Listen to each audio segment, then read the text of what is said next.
জয় হিন্দ বন্ধুরা, আমি দীপঙ্কর মণ্ডল। আপনারা দেখছেন নবান্ন নিমন্ত্রণ। আপনাদের সবাইকে স্বাগত। বন্ধুরা, বাইরে আছি, উত্তরবঙ্গে বেড়াতে এসেছি, পাহাড়ে রয়েছি।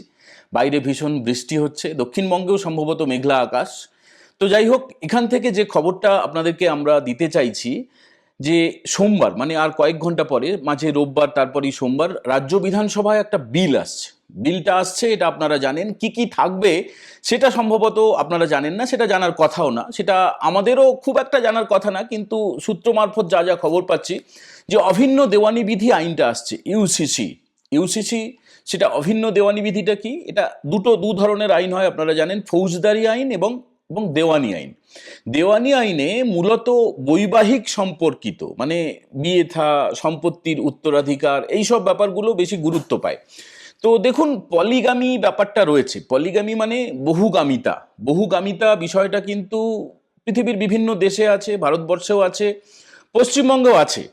তো যারা মুসলিম সম্প্রদায়ের শরিয়া আইন অনুযায়ী তারা 4টে পর্যন্ত বিয়ে করতে পারেন। মানে একটা বউ, দুটো বউ, তিনটে বউ, 4টে বউ। আবার তাদের যদি 4টে করে বাচ্চা হয়, 16টা। 4টে তো হয় না, আরো বেশি বেশি বাচ্চা হয় আর কি, প্রায় অনেকের 8টা 10টা করে বাচ্চা হয়। তো ফলে একজন মানুষের কতগুলো বাচ্চা হয়, কতগুলো বউ থাকে, এবং সেই বউদের যে যারা সম্পত্তির উত্তরাধিকার কে পাবেন সেটা নিয়ে মারপিট, সেটা নিয়ে আবার সেই বিরাট একটা জটিল ব্যাপার। তো সেইটা পশ্চিমবঙ্গ সরকার সেটা রদ করতে চাইছে। ইতিমধ্যে উত্তরাখণ্ডে, গুজরাটে, মধ্যপ্রদেশে, আসামে এইসব জায়গায় এই বহুগামিতাটাকে রদ করা হয়েছে এবং ইউসিসি লাগু হয়ে গেছে। মানে যেটা অভিন্ন দেওয়ানি বিধি, সেই অভিন্ন দেওয়ানি বিধিটা এই পশ্চিমবঙ্গেও লাগু হতে চলেছে। যেটা নিয়ে এই যে রাজ্যের শাসক দল তৃণমূল কংগ্রেস যারা ছিল এই চৌঠামের আগে পর্যন্ত 15 বছর ধরে, তার আগে বামেরা ছিল, তার আগে কংগ্রেস ছিল, সবাই মিলে বিষয়টাকে বিরোধিতা করার একটা পরিকল্পনা কিন্তু শুরু হয়ে গেছে। ইতিমধ্যে আলোচনাও শুরু হয়ে গেছে বিভিন্ন সোশ্যাল মিডিয়ায়, ফেসবুকে, আপনি এক্সে, আপনি ইনস্টাগ্রামে, আপনি যে কোনো জায়গায়, ইউটিউবে, বিভিন্ন জায়গায় এই খবরগুলো আপনারা পাবেন। এর কি কি বাজে দিক, কেন করছে, কেন বিয়ের নিয়ম একই রকম হবে। আচ্ছা, একটা কথা বলুন, ধরুন একটা বাচ্চা মেয়ে যে 5-6-এ পড়ে বা 7-8-এ পড়ে, বয়স 12-13-14 বছর বয়স, সেই বয়সে বিয়ে দিয়ে দেওয়া হলো জোর করে। এবারে ওই যে কাজের বেলা কাজী, কাজ ফুরোলে পাজি, মানে কাজী ধরে একটা বিয়ে দিয়ে দেওয়া হলো। কি না, এটা শরিয়া আইনে রয়েছে। তারপরে আবার কিছুদিন যেতে না যেতে আবার একটা বিয়ে করে ফেললো, ততদিনে প্রথম বউর আবার বাচ্চা হয়ে গেল। আপনারা খেয়াল করে দেখবেন, মাধ্যমিকে কম হয় কিন্তু মাদ্রাসায় যারা পড়াশুনো করে যে বাচ্চাগুলো, বাচ্চা বাচ্চা মেয়ে, অনেকেই দেখবেন হাসপাতালে বসে পরীক্ষা দিচ্ছে। হাসপাতালে বসে পরীক্ষা দিচ্ছে মানে বাচ্চাকে নিয়ে পরীক্ষা দিচ্ছে, মানে অন্তঃসত্ত্বা হয়ে গিয়েছিল মাটি, সেই মেয়েটি বা বোনটি বা দিদিটি। তো সে করছে কি, এটা মাধ্যমিকেও হয় কিন্তু মাদ্রাসায় আরো বেশি করে হয়। তো এটা একটা ভীষণ খারাপ দিক যে অতি অল্প বয়সে তার বাচ্চা হয়ে গেল। এবারে আরেকটা জিনিস হচ্ছে এই যে বহুগামিতা, মানে মানে একটা বউ থাকা অবস্থায় যে 4টে করে বিয়ে একদম ধর্মীয় অনুশাসনের মধ্যে নাকি রয়েছে, সেটা নাকি বৈধ। এই বিষয়টা রাজ্য সরকার, মানে রাজ্যের মুখ্যমন্ত্রী শুভেন্দু অধিকারী সহ গোটা ক্যাবিনেট সেটা বলে দিয়েছে। প্রথমে এর নিয়ম হচ্ছে বিলটা পাস হবে, এই বিলটা পেশ করা হবে আগামী সোমবারে।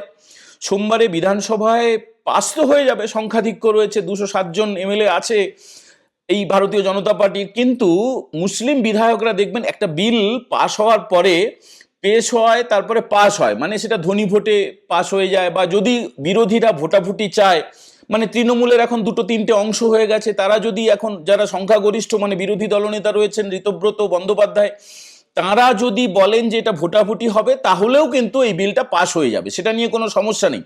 তো বিলটা পাশ হওয়ার পরে রাজ্যপালের কাছে যায়, রাজ্যপাল সেটা স্বাক্ষর করেন এবং তারপরে রাজ্যে একটা বিধি বলবৎ হয়, মানে আইন হিসেবে তারপরে সেটা কার্যকর হয়ে যায়।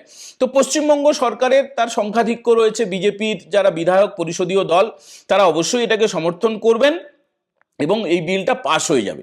তো বিলটায় যেটা যেটা জানতে পাচ্ছি, দেখুন, বিধানসভায় বিল যত সময় না পেশ হয় এবং যত সময় না পাশ হয় সেটা নিয়ে বলা যায় না, মানে এটা একটা নিয়ম, এটা একটা পরিষদীয় নিয়ম রয়েছে গণতান্ত্রিক কাঠামোর মধ্যে। ফলে আমরা যেটুকু জানতে পাচ্ছি, আমরা বিলটা আপনাদেরকে দেখানোর প্রশ্নই নেই, বিলটা আমরা দেখাবো না, বিলটা নিয়ে বিস্তারিত বলবো না। তবে এইটুকু বলতেই পারি যে এই যে 4টে করে বিয়ে করা, এটা চিরতরে বন্ধ হয়ে যাচ্ছে। 4টে শাদি, 4টে নিকাহ, ওই যে কবুল কবুল কবুল বললেই তারপরে এদিক ওদিক করে দিনের বেলা কোনো সময় নেই, নির্দিষ্ট কোনো তিথি নেই, কিছু নেই, তো সেটা বড় কথা না, কিন্তু একাধিক বিয়ে কেন করবে সেই রাস্তাটা বন্ধ হয়ে যাচ্ছে।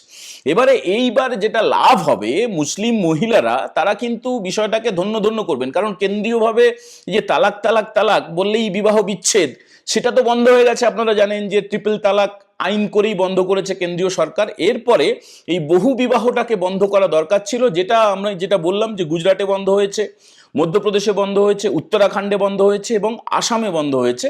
এরপরে পশ্চিমবঙ্গে সেটা বন্ধ হতে চলেছে, এবং বন্ধ হতে চলেছে। শুধু তাই নয়, করলে কি হবে, এই যে বিলের খসড়া যেটুকু আমরা পেয়েছি দেখেছি, সেইটা বলছি যে ধরুন কেউ একটা বউ থাকা সত্ত্বেও আরেকটা বিয়ে করলো, এবারে তার কি হবে, তার ন্যূনতম 7 থেকে 10 বছরে তার কারাদণ্ড হবে। প্রথমবারে 7 বছর, তারপরে যদি আবার একই অপরাধ করে আবার তার 10 বছর সশ্রম কারাদণ্ড হবে, তার আর্থিক জরিমানা হবে। আর যারা বিয়েটা দেবে, মানে ওই যে গ্রামের মোড়ল বা ধরুন এই যে কাজী বা মৌলবি হয় না, যারা বিয়ে দেয়, মানে সেই সিনেমায় দেখবেন এইভাবে সব ঢাকা থাকে, কবুল হ্যাঁ, হ্যাঁ কবুল হ্যাঁ বললে যেটা হয়ে যায়, তো সেই যে বিয়ে করলো তার তো শাস্তি হলোই, যে বিয়ে দিল মানে তার বাবা মা, তার যে আত্মীয় স্বজন যারা আর কি, যারা সম্প্রদান করে আমাদের হিন্দু শাস্ত্রীয় মতে, তো মুসলিমদের কি হয় জানি না, তো তাদেরও শাস্তি হবে, এবং যে কাজী বা মৌলবি যে বিয়েটা দিচ্ছে তাদেরও শাস্তির মুখে পড়তে হবে। অতএব সাবধান, মানে এই আইনটা সোমবারে পাশ হয়ে যাওয়ার পরে যখন আইন হিসেবে বিধিটা লাগু হয়ে যাবে গোটা পশ্চিমবঙ্গে, একদম সেই পাহাড় থেকে জঙ্গলমহল থেকে সুন্দরবন পর্যন্ত গোটাটাই, মানে সমুদ্র থেকে পাহাড় গোটাটাই এই আইনটা কার্যকর হবে।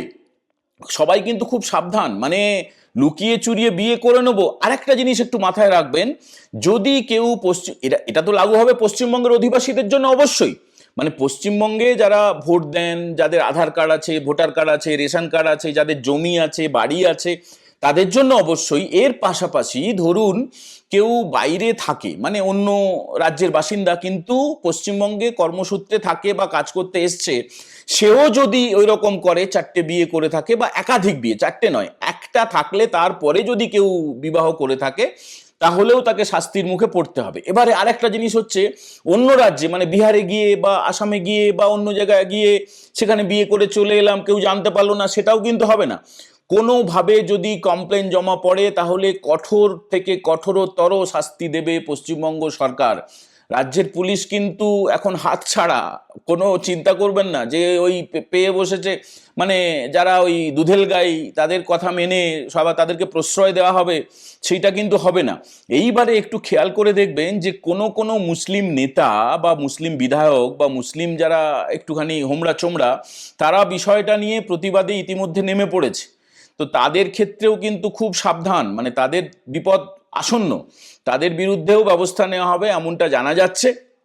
এবং সবচেয়ে বড় কথা, আপনারা দর্শকরা এই বিষয়টাকে কিভাবে দেখছেন? দেখুন, বাইরে থেকে করছিলাম তো লাইটটা একটু ছিল, লাইটটা একটু কমে গেল, তো আশা করি কথা নিশ্চয়ই পরিষ্কার শুনতে পাবেন, আমাকে দেখতেও হয়তো মোটামুটি আপনারা পাচ্ছেন। লাইটটা এই মুহূর্তে অফ হয়ে গেছে। যেটা বলছিলাম যে এই যে বহু বিবাহটা রদ করে দেওয়া হচ্ছে, অভিন্ন দেওয়ানি বিধি আসছে, এর আগে একটা পোস্ট করেছিলাম, আপনারা অনেকেই সেটা কমেন্ট করেছেন, সেটা পোস্ট ছিল কিন্তু কোনো ভিডিও ছিল না। আর মাঝে দুদিন কেন ভিডিও করতে পারিনি, তার কারণটা হচ্ছে ইন্টারনেটের সমস্যা ছিল। বেড়াতে এলেও ভিডিও করা যায়, যে কোনো সাবজেক্ট নিয়ে খুব স্পর্শকাতর বিষয় যেগুলো এখন হয়ে চলেছে, তো সেগুলো নিয়ে করা যায়। যেমন ধরুন তারাতলাতে যেটা হলো, প্রায় 72 ঘন্টার পরে সেখানে প্রচুর মানে পরিষ্কার হয়ে গেছে, উদ্ধার কাজ শেষ হয়েছে, প্রচুর মানুষের স্বজনহারাদের কান্না। ববি হাকিমের ওএসডিকে অ্যারেস্ট করা হয়েছে, ববি হাকিম সম্ভবত এখনো অ্যারেস্ট হয়নি, কিন্তু এই আইনে ববি হাকিমও অ্যারেস্ট হয়ে যেতে পারে। মানে জনাব ববি হাকিম, ফিরহাদ হাকিম, প্রাক্তন পুর নগরোন্নয়ন দপ্তরের মন্ত্রী, তার সম্মতিতেই তো ওই তারাতলার ওই যে গুদামটি, ওই যে বহুতলটি ওটা তৈরি হচ্ছিল, এবং একদম নৌকার মতো, মানে মাঝখান থেকে ভেঙে গেছে, ভেঙে পড়ায় অলৌকিকভাবে বেশ কয়েকজন বেঁচেও গেছেন, কিন্তু অনেক মানুষের প্রাণ গেছে, নিরীহ মানুষের প্রাণ গেছে। তো সেখানে স্বজন হারানোর কান্না এসএসকেএমে গেলেই শোনা যাচ্ছে, আপনারা হয়তো টিভির পর্দাতেও দেখছেন। তো যেদিন রওনা হয়েছিলাম সেদিন ওই কাণ্ডটা মানে মাথার মধ্যে নিয়েই এসছিলাম। এখন শোনা যাচ্ছে যে সেখানে ত্রাণ কাজ মানে উদ্ধার কাজ শেষ হয়ে গেছে, ভারতীয় সেনা প্রভূতভাবে সাহায্য করেছে, এনডিআরএফ সাহায্য করেছে, আর ডিজাস্টার ম্যানেজমেন্ট টিম রয়েছে রাজ্য সরকারে, তারা করেছেন। এবং রাজ্য সরকারের যারা মন্ত্রীরা ইনক্লুডিং মুখ্যমন্ত্রী, তারা সবাই দিন রাত সেখানে দাঁড়িয়ে থেকে এই কাজটা করেছেন। ফলে রাজ্য সরকার যা যা সিদ্ধান্ত নিচ্ছে সেটাকে পুরোপুরি প্রয়োগ করা ছাড়া, মানে কোনো রকম ওই মুখে বাতেলা দেওয়া নয়, পুরোপুরি সেটাকে কার্যকর করার জন্যই এই আইনটা আনা হচ্ছে। এটা অত্যন্ত ভালো আইন বলে আমরা মনে করছি। এই বহুবিবাহ এটা রোধ হওয়া উচিত। এবং কেন, এর পাশাপাশি লিভ ইন নিয়েও কিছু ধারা থাকবে। মানে লিভ ইন মানে বিয়ে না করে কোনো ছেলে মেয়ে একসঙ্গে থাকা, সেই ব্যাপারেও কিন্তু রেজিস্ট্রেশন বাধ্যতামূলক। মানে প্রত্যেকটা বিয়ে যেটা করতে হবে, একটাই আইন থাকবে। যেমন দেশ একটাই, তার পতাকা একটাই, তার আইনও একটাই হওয়া উচিত বলে আমরা মনে করি, বিশেষ করে এই বিবাহ সম্পর্কিত বিষয়ে।